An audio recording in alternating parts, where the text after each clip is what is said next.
Alright, so in this video, we're going to talk about how one inventory buying decision in e-commerce can screw up an entire year or more.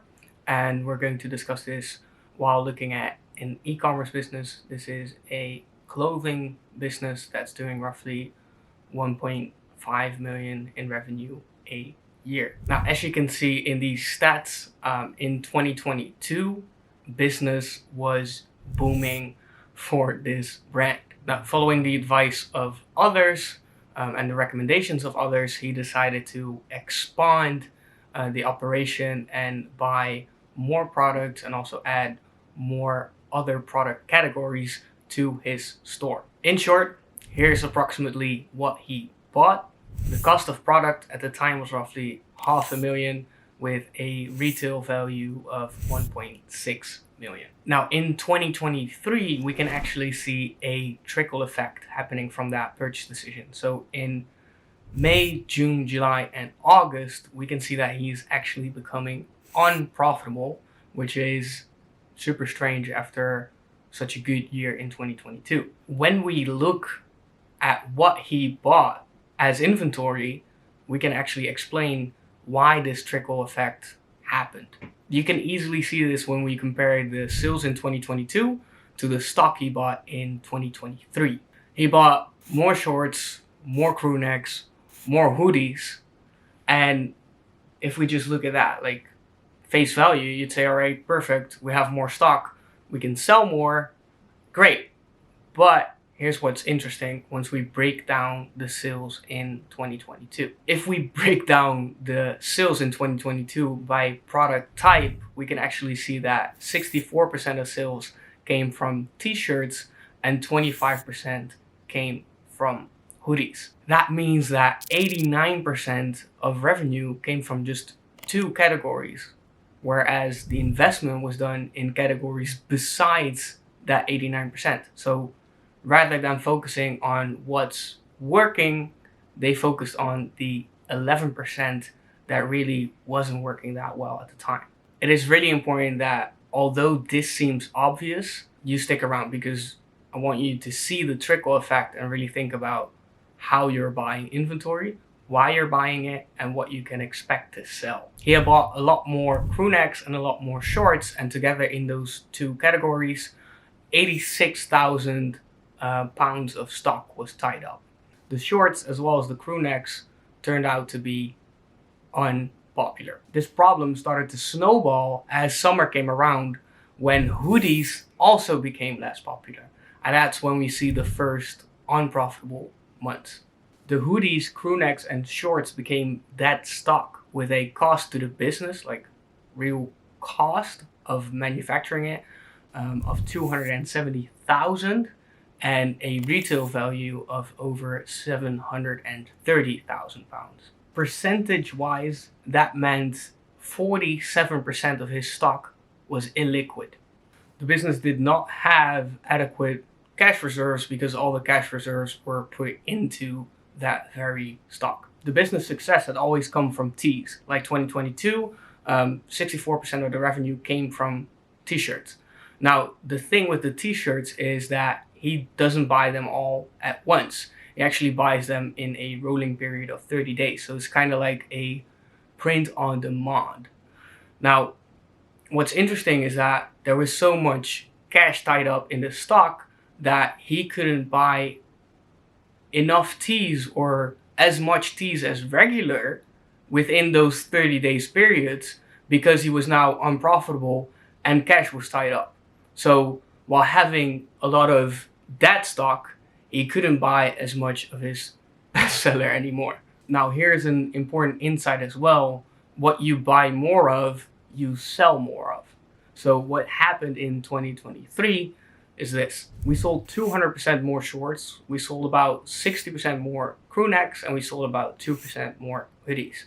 In 2023, we ended up buying 25% less tees compared to 2022. So we had 25% less stock, and we also sold 28% less tees compared to 2022. Now, one of the reasons why we also sold less teas is because during insanely valuable moments like Black Friday, Cyber Monday in 2023, we were actually forced in our messaging to focus heavily on the shorts, the crew necks, and the hoodies that we couldn't get rid of. So instead of taking that opportunity and selling a lot of our bestseller, which is the tees, we had to focus on selling other stuff so that we could get our cash back, right? Because not selling it also was an option for this business. What you see here is a color-coded overview of the bestsellers in 2022, where you can see, all right, everything is blue. So all of our bestsellers are blue. You can see, I think, a bit of yellow at the top, but that's because they also incorporated socks during Black Friday that they just gave away. So that's why there's actually weird color at the top. But those products are not really sold. But the important part is you can see all the blue in 2022. So all the bestsellers are basically tees. Now these are the bestsellers in 2023, where you can see, like, where is all the blue, right? So we were forced, our hand was forced to focus on selling bad stock or illiquid stock, which brings me to an important point. It's like when you have a customer base that is limited in size, maybe you have a couple tens of thousands of email lists or 100,000, whatever it may be, you have to take into consideration that you can only message them once every while, right? So it's important that when you make a stock inventory buying decision, that you think about, all right, what is the greatest ROI on the stock that I buy? Because at 1.5 million in revenue, this business, its opportunities for the bestseller teas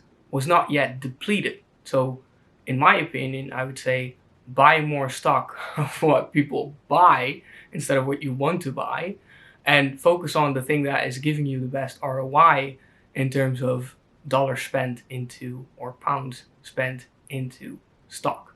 Now, I have a short checklist in order to make an inventory buying decision. I'll put that in the description of this YouTube video.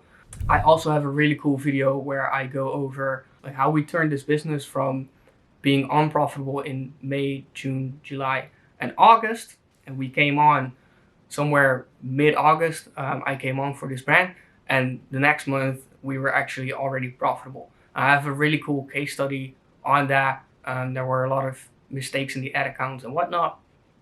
If you watch that video, that's going to be extremely valuable.